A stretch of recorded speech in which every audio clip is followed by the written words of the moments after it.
இங்கிலீஷ்ல தேர்ட் யூனிட்ல கலர்ஸ் பத்தி படிக்க போறோம். கலர்ஸ் பத்தி படிக்கிறதுக்கு முன்னாடி அறிமுக செயல்பாடா வண்ணங்கள் பற்றிய ஆர்வமூட்டல் செயல்பாடா இந்த செயல்பாடு கொடுத்துருக்கிறேன். நான் வண்ண காகிதத்துல கட் பண்ணி போட்டிருக்கிறேன். அதை வச்சு பூக்கள் உள்ள மரங்களை உருவாக்குறீங்களா? ஒவ்வொருத்தரும் ஒவ்வொரு வண்ணம் செலக்ட் பண்ணி அந்த கலர்ல அந்த மரத்தை டிசைன் பண்ணுங்க. சரியா? Ready, start.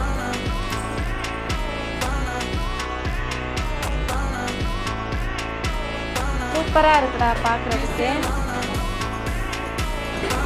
Let's say the colors name. Yeah. What color is it? White, brown, orange, yellow, red, purple, blue, and blue. Super. Black. Pink. Very good.